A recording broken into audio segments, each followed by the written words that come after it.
The sound of a concrete saw ripping through asphalt at 6 a.m. is surprisingly therapeutic when you're about to destroy someone's entire world. Standing there in my bathrobe, coffee mug steaming in the October morning air, I watched the construction crew systematically dismantle what had been the Maplewood Gardens community parking area for the past 15 years. The irony wasn't lost on me. 6 months earlier, I would have been the one frantically throwing on clothes and storming outside to complain about construction noise before dawn. But now? Now I own the noise. I own the crew. Hell, I own the ground they were standing on, and the legal documentation to prove it was locked safely in my kitchen drawer, next to the good silverware and my grandmother's wedding ring. You're about to hear how a stolen parking spot turned into the most expensive lesson in property law this HOA has ever seen.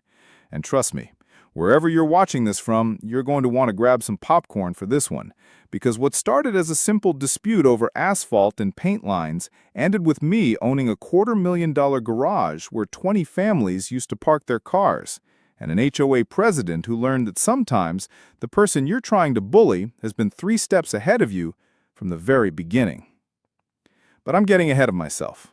Let me take you back to where this all began, because you won't believe how a Tuesday morning move-in turned into the suburban warfare equivalent of the Trojan War. It was March 15th when I first laid eyes on 1247 Maple Ridge Drive.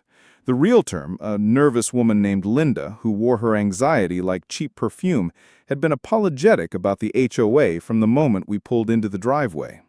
"They're very involved in the community," she'd said, which I would later learn was realtor speak for run for your life while you still can.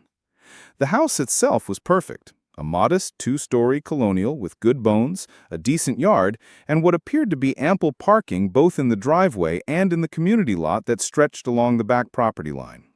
22 painted spaces in neat rows, surrounded by well-maintained landscaping and those decorative lampposts that scream, "We take ourselves very seriously here." What I didn't know then was that those 22 parking spaces were about to become the center of a legal battle that would make the Hatfields and McCoys look like a polite disagreement over hedge height. What I definitely didn't know was that the woman watching me from her front window across the street, clipboard already in hand at 2 in the afternoon on a Tuesday, was about to make it her personal mission to drive me out of the neighborhood before I'd even finished unpacking my boxes. Margaret Henderson, though she insisted everyone call her Maggie, as if the diminutive somehow softened the edges of her personality, had been HOA president for 7 consecutive terms. In a community of 43 homes, that kind of tenure doesn't happen by accident. It happens when you've perfected the art of making everyone else's life just uncomfortable enough that they don't want to run against you. She was waiting for me on moving day. Not helping, mind you, just waiting. Positioned strategically at the end of her driveway with that clipboard and a smile that could have stripped paint. "You must be our new neighbor," she called out, her voice carrying that particular suburban cheerfulness that immediately puts you on guard. She was probably 55, with the kind of blonde highlights that require monthly maintenance and the sort of athleisure outfit that costs more than most people's rent. "I'm Maggie Henderson, HOA president. Welcome to Maplewood Gardens." The moving truck was blocking half the street, and I was trying to direct 3 guys who spoke limited English around furniture that barely fit through the front door. The last thing I wanted was a social interaction with the neighborhood watch commander, but this was suburban America, and certain rituals had to be observed. "Thanks," I managed, hefting a box marked kitchen stuff that was definitely too heavy and probably contained the dishes I should have packed better. "I'm David Morrison." "Well, David Morrison, I just wanted to welcome you and make sure you have a copy of our community guidelines." She produced a thick packet from her clipboard with the efficiency of a military quartermaster. "Just some basic rules to help everyone get along, nothing too complicated." I should have read those guidelines that night. I should have studied them like they were the Dead Sea Scrolls, because buried in subsection 4.2.7 of the parking regulations was the single paragraph that would eventually cost Margaret Henderson everything she had built over 7 years of suburban dictatorship. But that Tuesday, I was tired, overwhelmed, and just grateful to have found a place with decent parking. I thanked her, shoved the packet into a box, and forgot about it entirely. which was, looking back, probably exactly what she was counting on. The first few weeks were blissfully quiet. I settled into a routine, learned my neighbors' names, figured out which coffee shop had the shortest lines on weekday mornings. The community parking area became my default spot when friends visited, which seemed reasonable enough. 22 spaces for 43 homes, with most people having two-car garages and driveways. Basic math suggested there was plenty of room for everyone. Basic math, as it turned out, hadn't accounted for Margaret Henderson's interpretation of the parking regulations, or her particular definition of community. The first warning shot came on a Thursday morning in early April. A crisp white envelope tucked under my windshield wiper, my name printed in what I would later recognize as Maggie's distinctive handwriting, all capitals, like she was addressing mail to someone who might be hard of hearing. "Notice of violation," it began, and my stomach dropped before I'd even read the rest. Section 4.2.7 of the Maplewood Gardens Community Guidelines clearly states that guest parking in the community area is limited to 48 consecutive hours. Your vehicle has been observed in space 14 for approximately 72 hours. Please remedy this situation immediately to avoid further action. I stared at that letter for a solid 5 minutes, standing there in the morning drizzle, trying to process what I just read. My car, in the community parking area, where I lived, in the community. You will not believe what I discovered when I finally dug out those guidelines that night and read them cover to cover. But that revelation and the phone call it prompted me to make the next morning would set in motion a chain of events that Margaret Henderson never saw coming. Because sometimes the person you're trying to intimidate with bureaucratic nonsense is exactly the wrong person to mess with. Sometimes they have resources, connections, and a very particular set of skills acquired over years of dealing with people who think a clipboard makes them Napoleon. And sometimes, just sometimes, they've been waiting their whole life for someone like Margaret Henderson to give them a reason to show what real power looks like. The only thing worse than being watched is not knowing you're being watched. That's what my neighbor Jim Kowalski told me on day 3. After he caught me trimming my hedge with kitchen scissors because I hadn't unpacked my gardening tools yet. He'd been standing at his property line, pretending to water plants that clearly didn't need watering, watching me butcher what had been a perfectly respectable boxwood shrub. "She's probably got photos already," he added, nodding toward Maggie Henderson's house across the street. The blinds were closed, but Jim had the paranoid certainty of a man who lived under HOA surveillance for too long. Landscaping violations are her specialty. She once fined the Johnsons $300 because their grass was a quarter-inch too long. The moving truck hadn't even finished unloading when I got my first taste of Maggie's particular brand of suburban tyranny. Picture this, 7:30 a.m. on a Saturday morning. And there she was, standing in my driveway like she owned it, clipboard in hand and a smile that could have been borrowed from a funeral director. The peaceful, tree-lined streets of Maplewood Gardens had seemed like the perfect escape from city apartment living. But I was about to learn that behind every manicured lawn and freshly painted mailbox lurked a homeowners association with more rules than the IRS and twice the enforcement enthusiasm. What I discovered over the next week would have made George Orwell weep with recognition. This wasn't just a neighborhood. It was a surveillance state disguised as suburbia, where every flower bed was monitored, every trash can placement scrutinized, and every parking decision documented with the thoroughness of a federal investigation. The welcome packet Maggie had thrust into my hands that first day wasn't just community guidelines. It was a constitutional document for a microscopic dictatorship. 47 pages of single-spaced text covering everything from approved mailbox colors, 3 options, all variations of beige, to the precise height requirements for lawn maintenance, between 2.5 and 3.5 inches, measured bi-weekly. But it was Section 4, the parking regulations, that should have been printed in red ink with warning labels. I counted 17 subsections covering every conceivable parking scenario, from guest vehicle duration limits to the specific angle requirements for driveway placement. The community parking area wasn't just shared space. According to the bylaws, it was a privilege extended to residents in good standing, subject to immediate revocation upon violation of community standards. You want to know what those standards included? Vehicles couldn't be parked in the same space for more than 48 consecutive hours. They had to be clean and in good repair, which was defined as free from visible damage, excessive dirt, or mechanical defects. And here's the kicker. Any vehicle displaying bumper stickers, window decals, or non-standard modifications could be classified as a nuisance and banned from community areas entirely. My Honda Civic, with its faded Obama 2012 sticker and the small dent from a shopping cart incident the previous winter, was apparently a rolling violation of suburban decency standards.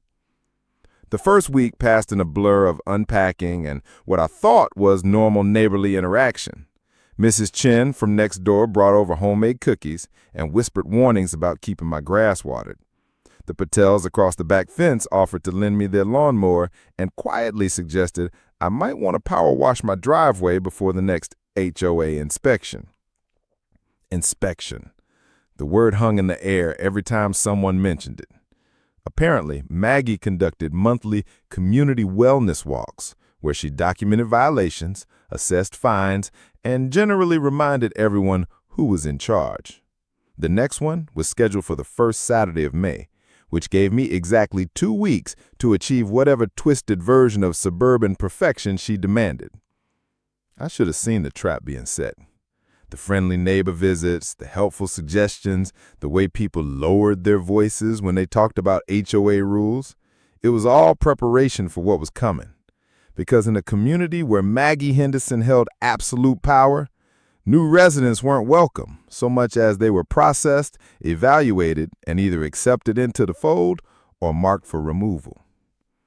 The first violation notice appeared on Wednesday morning, tucked under my windshield wiper like a parking ticket. My hands were shaking as I read it, not from fear, but from the sheer audacity of what I was seeing. Violation notice, unauthorized vehicle placement, it began, typed on official letterhead that looked like it had been designed by someone with a government complex. Your vehicle, a 2016 Honda Civic, license plate ending in 874, has been observed in community parking space 14 for a period exceeding the 48-hour maximum as outlined in Section 4.2.7 of the Maplewood Gardens Community Guidelines. I read it 3 times before the absurdity fully registered. My car in the parking area for more than 2 days, the parking area that existed specifically for residents to park their cars. But there was more. Additionally, your vehicle displays unauthorized decorative elements, political bumper sticker, and shows visible signs of damage, dent on driver's side door, that violate the community aesthetic standards outlined in Section 4.3.2. Immediate compliance is required to avoid escalation to the HOA board. The fine was $50 for the first offense, escalating to $200 for subsequent violations. And at the bottom, in handwritten script that matched the signature, was a personal note from Maggie herself. Welcome to the neighborhood. Looking forward to helping you adjust to our community standards. You will not believe what happened when I called the number listed on the violation notice. It went straight to Maggie's personal cell phone, which she answered on the second ring with a cheerfulness that bordered on manic. David, I was wondering when you'd call. I trust you received our little reminder about the parking situation. Maggie, I need to clarify something. The community parking area is for residents, right? And I'm a resident. Of course you are, sweetie. But community resources come with community responsibilities. We can't just have people treating shared spaces like their personal driveways, can we? What kind of message would that send? I could hear the smile in her voice, that particular tone that customer service representatives use when they're explaining why they can't help you, but want you to feel grateful for the explanation. It was masterful, really. She managed to make me feel like I was being unreasonable for expecting to park my car in a parking area. The guidelines mention a 48-hour limit, but they don't specify whether that's consecutive or cumulative. and there's no definition of what constitutes excessive dirt or visible damage. There was a pause, and when Maggie spoke again, her voice had shifted into a different register entirely. Still pleasant, still suburban sweet, but with an undertone that made it clear the conversation was over. David, I can see you're the type who likes to read the fine print. That's admirable, really. But here's what I've learned in 7 years as HOA president. Community harmony isn't about finding loopholes in the rules. It's about everyone doing their part to maintain the standards that make Maplewood Gardens such a desirable place to live. She paused, letting that sink in. I'm sure you wouldn't want to be the neighbor who makes things difficult for everyone else, would you? The threat was wrapped in suburban politeness, but it was unmistakably a threat. Conform or be made to suffer. Play by her rules or discover just how creative HOA enforcement could become. What Maggie Henderson didn't know was that she'd just made the biggest mistake of her 7-year reign of suburban terror. Because I hadn't just read the fine print of her precious guidelines. I'd studied them. And buried in all that bureaucratic language, in the subsections and amendments and grandfather clauses, was something that would change everything. But first, I had a bumper sticker to remove and a dent to fix. After all, I wanted to be a good neighbor. At least until I figured out exactly how to destroy her entire operation from the inside out. The problem with parking wars is that nobody wins. They just escalate until someone gets destroyed. That's what I should have remembered before I decided to test Maggie Henderson's enforcement policies with a little creative compliance. But by mid-May, rational thinking had been replaced by something darker, the petty satisfaction that comes from watching a control freak slowly lose their mind over something they can't actually control. The note tucked under my windshield wiper looked innocent enough, but the passive-aggressive font choice should have been my first warning sign. Comic Sans. She typed a formal HOA violation notice in Comic Sans, which was either a stroke of psychological warfare genius or proof that Maggie Henderson had finally snapped under the pressure of her own bureaucratic empire. "Dear new resident," it began, and I already knew I was screwed. What followed was 3 months of escalating parking drama that would make a reality TV producer weep with joy. From mysterious tire deflations to strategically placed orange cones that appeared and disappeared like suburban landmines, Maggie had declared war over what I thought was a simple misunderstanding about guest parking. But I was about to learn that in the world of HOA politics, there is no such thing as a simple misunderstanding. Every passive-aggressive email, every emergency board meeting, every citation slapped on my windshield was building towards something much bigger than either of us realized. It started small, as these things always do. After removing my Obama sticker and getting the dent fixed, $87 that I was never going to forget, I thought I'd bought myself some peace. For exactly 6 days, my Honda sat unmolested in various community parking spaces, rotated every 46 hours like clockwork to stay within the guidelines. But Maggie wasn't interested in compliance. She was interested in dominance. And my careful rule following was apparently more threatening than outright rebellion would have been. The second violation notice was waiting for me on a Tuesday morning, this time printed on official letterhead with a formal case number like I was being processed by the Department of Motor Vehicles. Violation notice, case number 2024-047, it read, which suggested I was the 47th person this year to run afoul of Maggie's interpretation of community standards. Upon further inspection, your vehicle displays signs of excessive wear consistent with high-mileage operation, specifically Mino paint fade on hood surface, worn tire treads approaching replacement threshold, and interior visible clutter exceeding community aesthetic guidelines. I read that paragraph 4 times, each reading making me angrier than the last. She was fining me for having an older car. Not old enough to be classic, not new enough to be pristine, just the perfectly normal kind of old that working people drive when they're not trying to impress anyone. The clutter she was referring to? A coffee cup and a stack of work files on my passenger seat, visible through the window because I hadn't thought to hide evidence of my actual life from the HOA surveillance squad. But here's where Maggie made her first tactical error. Instead of just paying the fine and moving on, I decided to attend my first HOA board meeting to contest the citation in person. I wanted to see what kind of operation she was running, meet the other board members, maybe understand the logic behind rules that seemed designed to make normal living impossible.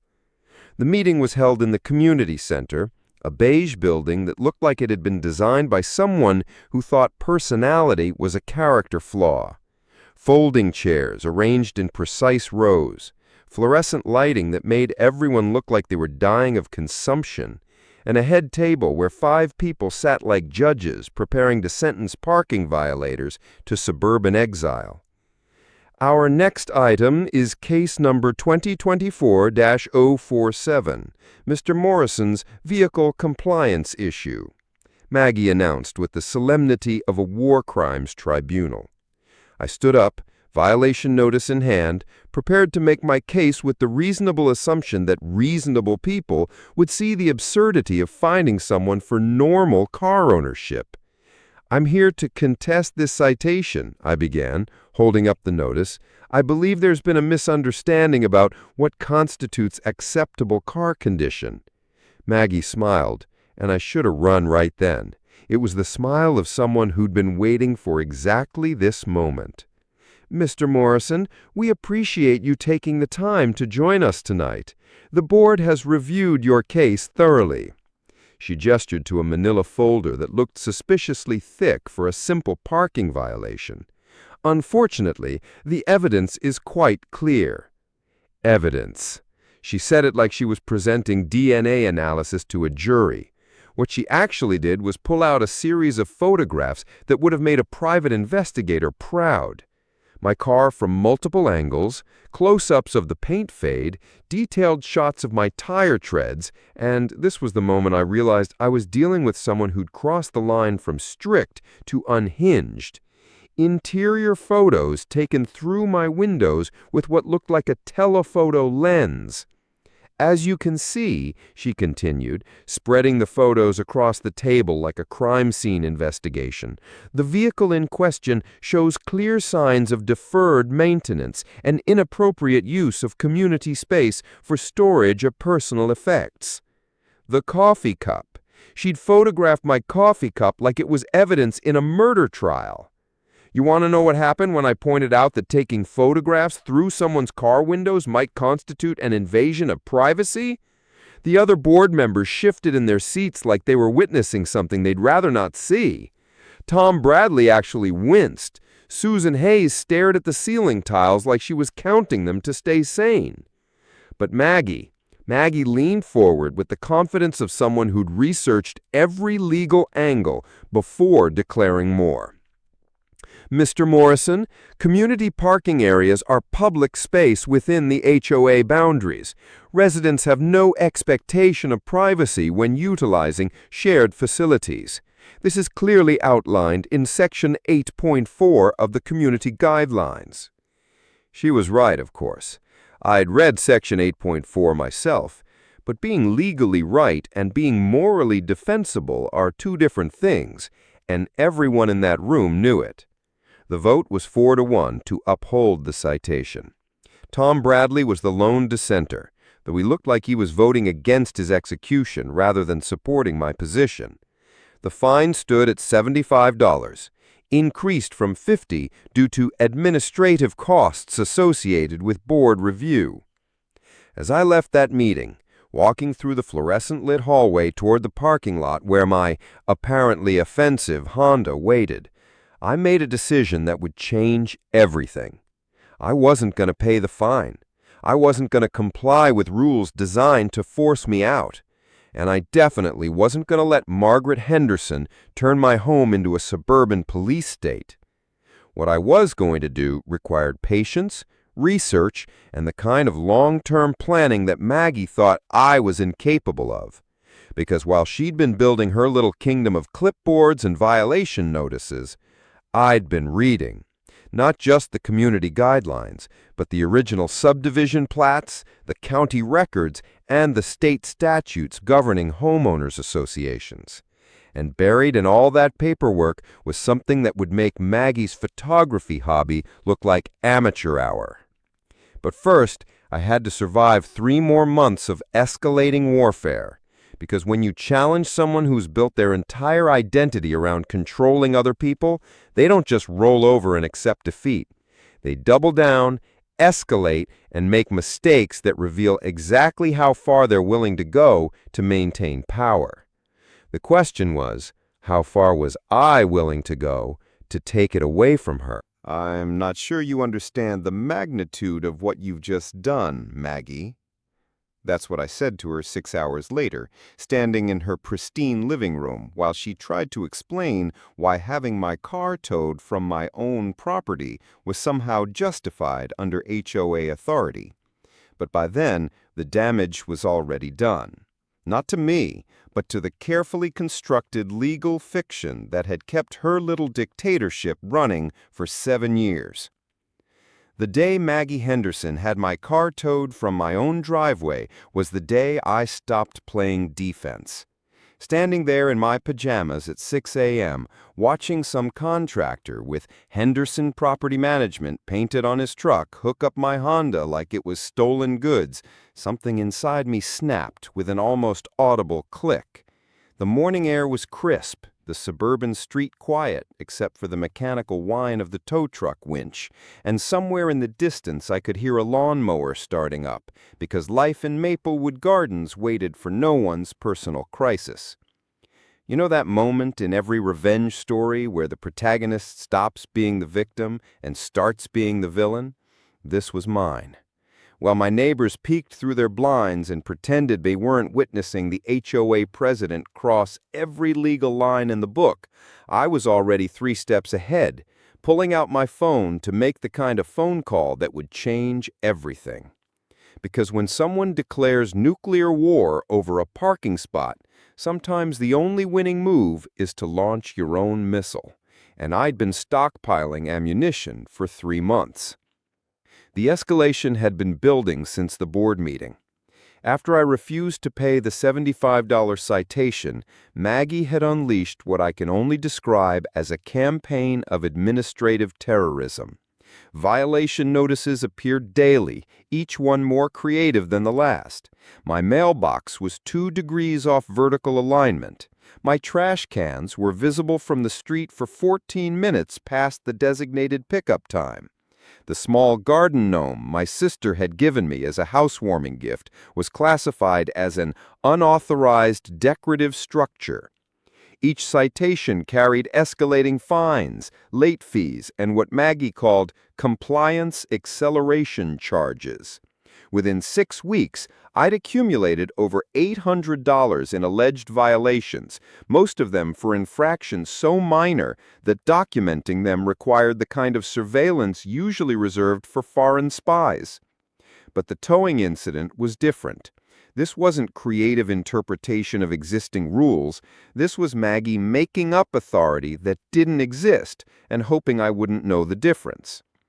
I'd parked in my own driveway the night before, exactly as I had every night since moving to Maplewood Gardens.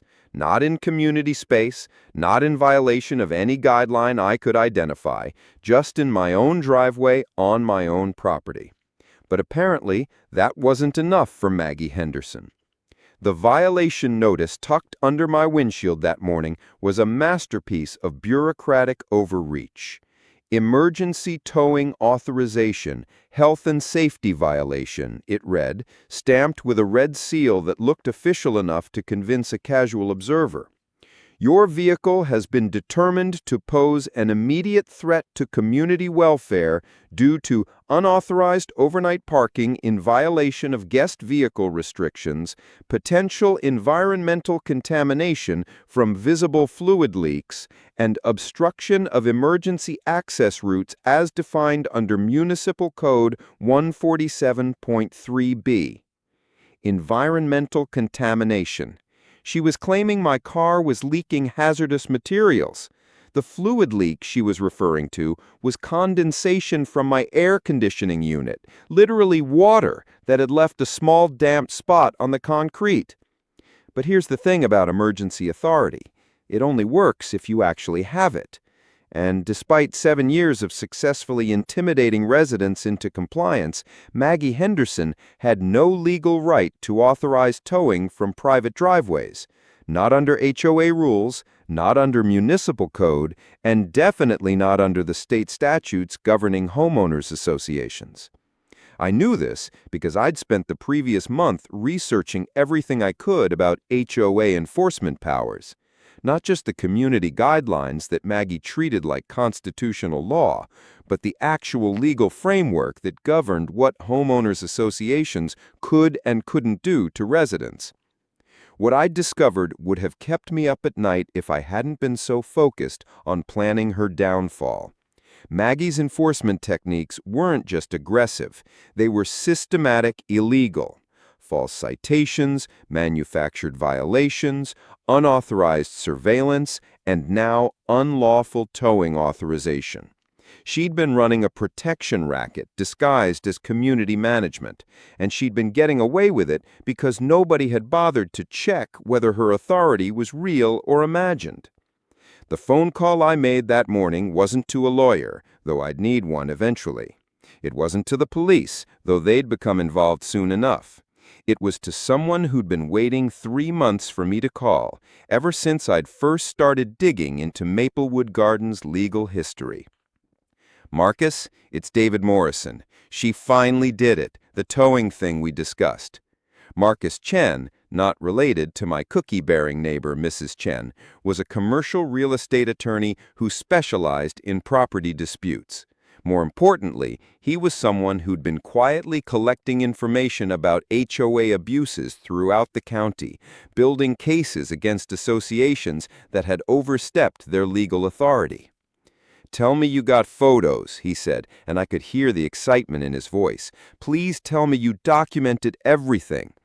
I had more than photos. I had 3 months of violation notices, board meeting minutes I'd requested under state sunshine laws, and detailed records of every fine, every citation, and every interaction with Maggie's administration. What I'd assembled wasn't just evidence of harassment. It was a pattern of systematic rights violations that went far beyond parking disputes. "Marcus, it's bigger than we thought. The towing authorization references municipal codes that don't exist. She's been manufacturing legal authority for years." The silence on the other end of the phone was telling.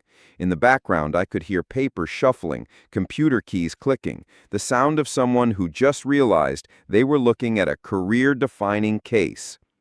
"David, I'm going to need you to not do anything until I get there. Don't talk to her, don't pay any fines, don't sign anything. Can you do that?" But I'd already hung up and was walking across the street toward Maggie Henderson's perfect colonial house, still in my pajamas, carrying a folder of documents that would make her morning very interesting. You will not believe the look on her face when she opened the door and saw me standing there. Not the defeated, frustrated look she'd been expecting. Something else entirely. Something that made her take an involuntary step backward. "Maggie, we need to talk about your towing authorization and your photography hobby and the municipal codes you've been citing that actually don't exist." Her living room was exactly what you'd expect from someone who'd built an empire on enforcing aesthetic standards. Everything beige, everything in its place, everything screaming control and order. We sat on opposite ends of a sectional sofa that looked like it had never been used for anything as messy as actual living. David, I can understand you're upset about the towing, but emergency situations require immediate action. The board voted unanimously to stop. I opened the folder and pulled out the first document. The board didn't vote on anything. There was no emergency session. You authorized this unilaterally. Her pause was everything I needed to know. She was improvising, had been improvising for years, betting that residents wouldn't know the difference between actual authority and convincing performance art. Furthermore, I pulled out the second document. Henderson Property Management isn't a licensed towing company. It's your husband's landscaping business, which means you arranged for your family's company to steal my own car from my own property and charge me storage fees. That's when the mask finally slipped. The suburban pleasantness, the clipboard confidence, the 7 years of perfected authority, all of it crumbled in the space between one breath and the next. "You don't understand how this works," she said, and for the first time since I'd met her, Maggie Henderson sounded desperate. "This community has standards, property values. If we don't maintain control, everything falls apart." Control. She said the quiet part out loud. "Maggie, I'm not sure you understand the magnitude of what you've just done," I said, standing up and tucking the folder under my arm. "But you're about to find out." Walking back across the street past the curious neighbors who'd finally worked up the courage to peek through their windows, I felt something I hadn't experienced in months. The deep satisfaction that comes from watching someone's carefully constructed world begin to collapse. Because Marcus Chen wasn't just coming to help me with a parking dispute. He was coming to dismantle the entire system that had made Maggie Henderson's reign of suburban terror possible. The question was, how many other Maplewood Gardens residents were ready to watch it burn? According to these measurements, Mrs. Henderson, you've been collecting HOA fees for parking spaces that don't belong to the association. The surveyor said it so matter-of-factly, like he was commenting on the weather. But those words hit Maggie Henderson with the force of a suburban apocalypse. Standing there in the morning sun, clipboard forgotten at her side, she looked like someone watching their entire world collapse in real time. The surveyor's report felt like Christmas morning, winning the lottery and getting revenge on your worst enemy, all rolled into one beautiful, legally binding document. Those faded metal stakes driven into the ground decades ago, the ones everyone had ignored because they were hidden under years of landscaping and assumptions, told a very different story than what the HOA had been claiming for the past 15 years. Picture Maggie Henderson's face when she realized that the community parking area she'd been wielding like her personal kingdom wasn't community property at all. Every beautiful, contested, photographed, and citation-worthy square inch of that asphalt belonged to me. The surveyor's transit equipment didn't lie. County records don't have political agendas, and property lines are about as objective as mathematics gets in the messy world of suburban warfare. But I'm getting ahead of myself again. Let me take you back to the moment Marcus Chen pulled into my driveway 3 days after the towing incident, because what he brought with him would change everything. Marcus arrived at exactly 9 a.m. on a Thursday, stepping out of a black BMW that probably cost more than most people's annual salary. He was younger than I'd expected, maybe mid-30s, with the kind of confidence that comes from winning cases that other lawyers won't touch. But more importantly, he brought a briefcase full of documents that would make Maggie's violation notices look like grocery lists.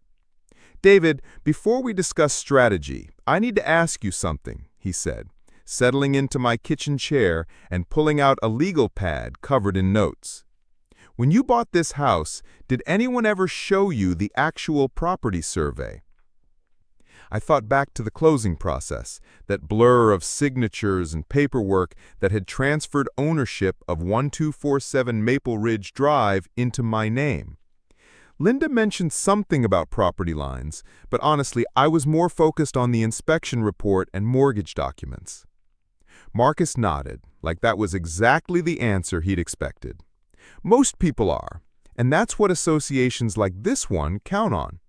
They've been operating under assumptions for so long that nobody questions whether those assumptions are legally valid.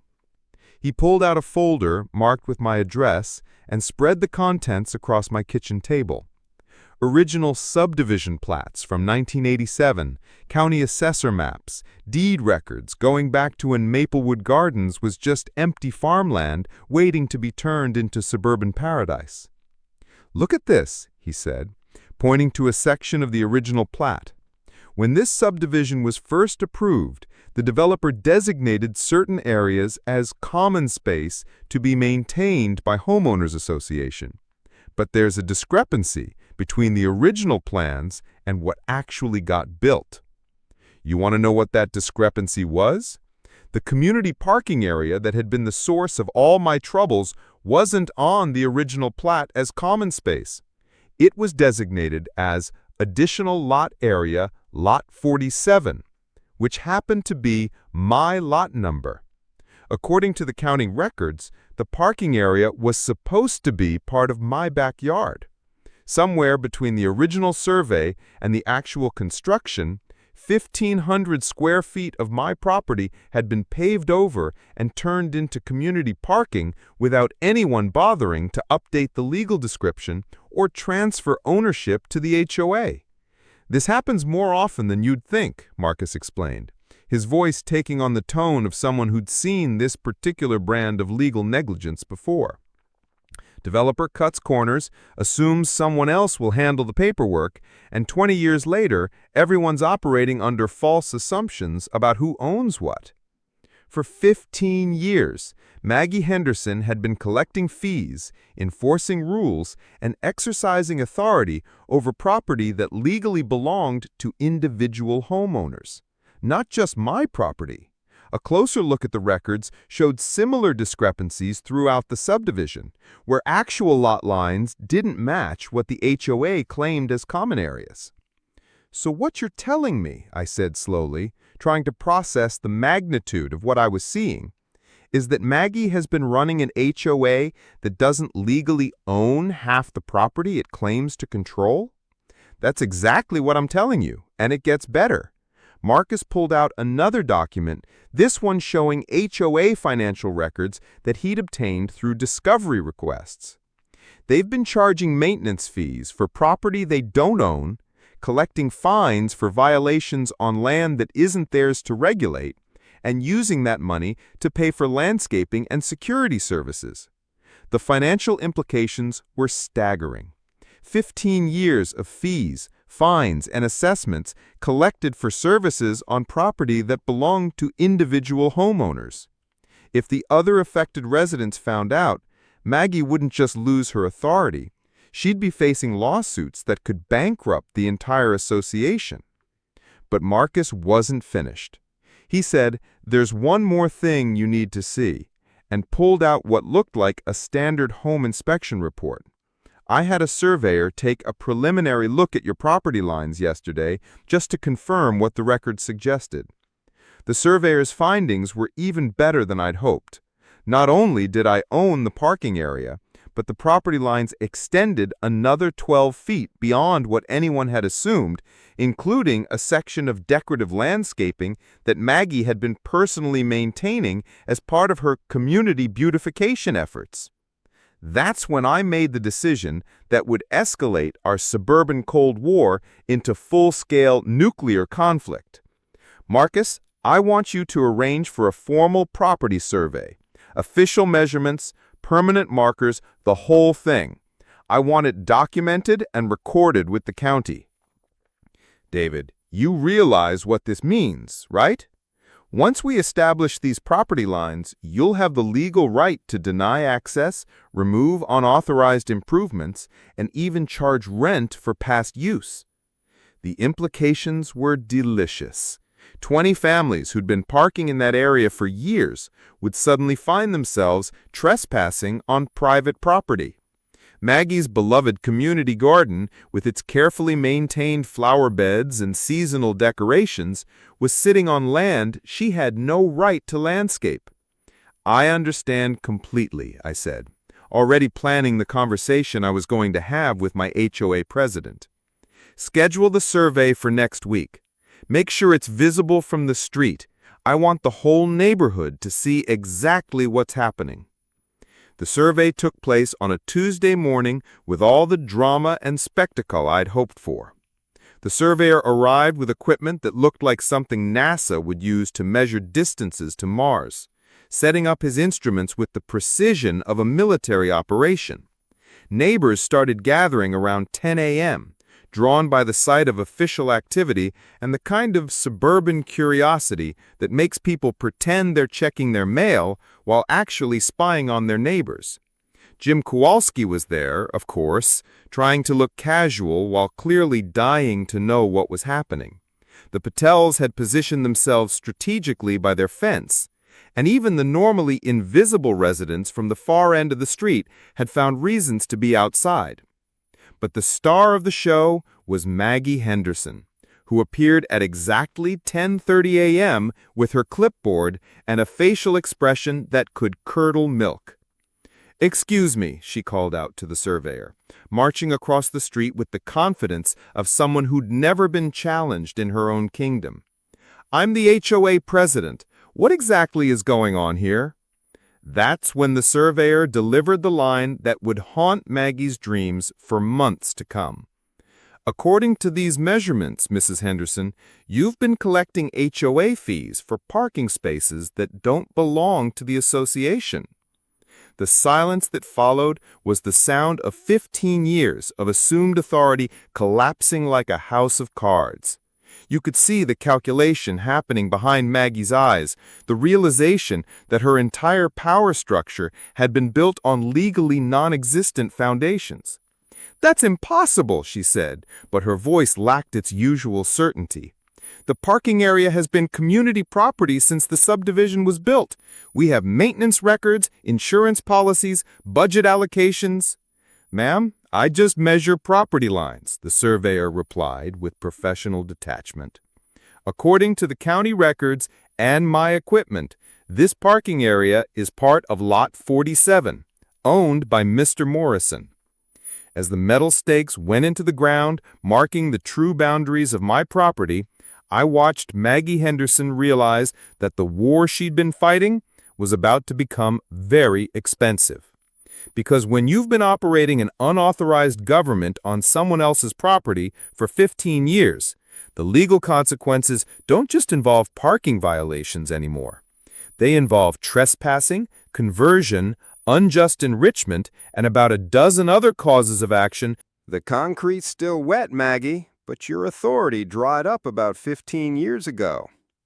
That's what I told her on that final Tuesday morning, standing next to the construction crew as they put the finishing touches on what would become the most expensive garage in Maplewood Gardens history. The irony wasn't lost on either of us. She'd started this war over a parking space, and now I was building a structure that would eliminate 22 of them forever. The final concrete pour happened on a Tuesday, and by Wednesday morning, the Maplewood Gardens HOA had officially ceased to exist. What started as me building a simple detached garage on my own property became the most expensive "I told you so" in suburban history when 20 families suddenly found themselves without parking and facing a lawsuit for 15 years of trespassing. You're about to witness Maggie Henderson's complete and utter destruction, the kind of suburban downfall that makes reality TV producers weep with envy. Her reign of terror over driveways and mailbox heights was about to cost her everything: her position, her reputation, and quite possibly her house when the legal bills started rolling in. Because sometimes the sweetest revenge isn't getting even. It's getting your own private garage while watching your enemies scramble to find street parking for the rest of their lives. The construction had begun exactly 1 week after the official property survey, and the timing wasn't accidental. I wanted maximum psychological impact, The kind of visual statement that would be impossible to ignore or explain away. 24 by 36 feet of steel and concrete, rising from what everyone had assumed was community land, complete with proper permits, architectural plans, and a building crew that worked with the efficiency of people who'd been promised substantial bonuses for finishing ahead of schedule. The permits alone had been a masterclass in bureaucratic warfare. While Maggie spent her days frantically calling city offices and state agencies, trying to find someone who would stop my construction based on HOA authority that didn't exist, I'd been working with Marcus Chen to ensure every legal requirement was met with surgical precision. Building permit? Approved within 48 hours because the construction was on my own property. Environmental impact assessment? Unnecessary for a detached garage under county regulations. HOA architectural review? Not legally required when the HOA didn't own the land being built on. The beauty of legal revenge is that it's completely unstoppable once you have the documentation to back it up. Maggie could complain, threaten, and wield her clipboard with all the authority she'd accumulated over 7 years of suburban dictatorship, but she couldn't change the fundamental fact that her entire power structure had been built on legally non-existent foundations. The first day of construction was a neighborhood event. By 7 a.m., every resident within 3 blocks had found reasons to be outside watching the excavation equipment tear up the asphalt that had served as community parking for 15 years. Jim Kowalski positioned himself at his front window like he was watching the Super Bowl. The Patels brought lawn chairs onto their back deck. Even Mrs. Chen, who normally avoided neighborhood drama with the dedication of someone fleeing a natural disaster, found herself watering plants that clearly didn't need watering. But the real entertainment was Maggie Henderson's increasingly desperate attempts to stop what she clearly understood would be the end of her reign. "You can't do this," she shouted at the construction foreman on day 2, waving what looked like an injunction, but turned out to be a strongly worded letter from her personal attorney. "This is community property. The HOA has easement rights." The foreman, a patient man named Eddie, who had apparently dealt with HOA presidents before, just shrugged and pointed to the permits posted on the construction fence. "Lady, I just build what the permits say to build. You got a problem with the permits, take it up with the city." That's exactly what she tried to do, of course. For 3 days, Maggie made the rounds of every municipal office that would take her calls, demanding someone stop the construction that was destroying community assets. The results were predictably disappointing for someone who'd spent 7 years believing that authority was something you could simply claim rather than legally possess. The city planning office informed her that detached garages on residential property did not require HOA approval. The county assessor's office confirmed that the property in question belonged to David Morrison, not the Maplewood Gardens Association. The state attorney general's office suggested she consult with a private attorney regarding property disputes. By day 4, when the concrete foundation was being poured and the reality of permanent construction was undeniable, Maggie's strategy shifted from official channels to direct confrontation. She arrived at the construction site at 6:30 a.m., before the crew started work, and positioned herself directly in the path of the concrete truck with the determination of someone making a final stand. "This ends now," she announced, clipboard clutched to her chest like armor. "I'm calling the police, the mayor, and every news station in the county. You won't get away with destroying community property." That's when I delivered the line that would haunt her dreams for years to come. Walking out of my house with my morning coffee and the surveyor's report tucked under my arm, I looked her straight in the eye and said, "The concrete's still wet, Maggie, but your authority dried up about 15 years ago." The police arrived 20 minutes later, not because Maggie had convinced them of any wrongdoing, but because she'd been standing in the street blocking traffic and screaming about property rights.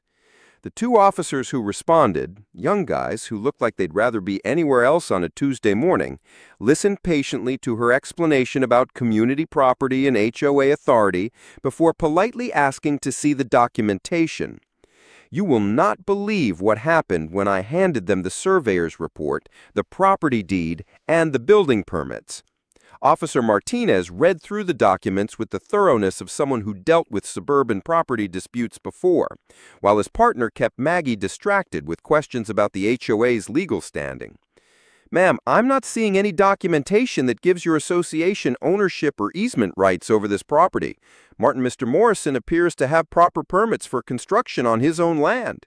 "But the community parking, 15 years of maintenance fees, property values." Maggie's voice was climbing toward hysteria, the sound of someone watching their entire worldview collapse in real time. "That sounds like a civil matter, ma'am. You'll need to consult with an attorney about property disputes."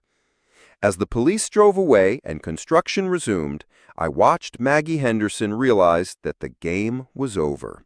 Not just the immediate battle over my garage, but the entire war she'd been fighting to maintain control over a community that never legally belonged to her association.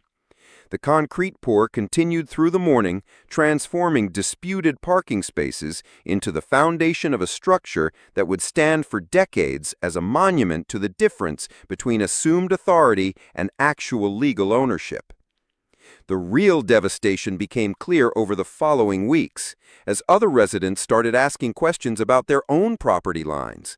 The Kowalskis discovered that their backyard extended 12 feet further than they had assumed, encompassing a section of community garden that Maggie had been personally maintaining. The Patels learned that the decorative fence they'd been paying maintenance fees for was actually installed on their own property without their knowledge. Within a month, Marcus Chen was representing 7 different families in property disputes against the HOA, each case revealing another instance where the association had been exercising authority over land it didn't own. The legal fees alone were staggering. 15 years of unauthorized property management, improper fee collection, and systematic overreach that would take years to untangle. But the final blow came when the county auditor's office, prompted by our property survey, conducted a comprehensive review of the subdivision's legal boundaries. Their findings were damning. Nearly 30% of the common areas that the HOA claimed to own were actually private property that had been misappropriated through clerical errors and administrative negligence. The association didn't just lose its authority, it lost its legal right to exist. Without ownership of the common areas that justified its existence, the Maplewood Gardens HOA was dissolved by state mandate, its board disbanded, and its accumulated fees subject to restitution claims from affected homeowners. Maggie Henderson's 7-year reign of suburban terror ended not with a dramatic confrontation, but with a stack of legal documents that proved her entire operation had been built on lies. She resigned from the board on a Thursday afternoon via email, citing personal reasons and health concerns, but everyone in the neighborhood knew the truth. She'd been exposed as a fraud, her authority revealed as an elaborate performance art, her community leadership nothing more than successful intimidation of people who hadn't bothered to check whether her power was real or imagined. As I stood in my new garage on that first Wednesday morning after completion, looking out at the empty space where community parking used to be, I couldn't help but smile at the poetic justice of it all. Maggie Henderson had started this war because she couldn't stand the idea of someone parking in her community space. Now, that space was gone forever, replaced by a private garage that would remind every resident of Maplewood Gardens that sometimes the person you're trying to bully has been quietly planning your complete destruction from the very beginning.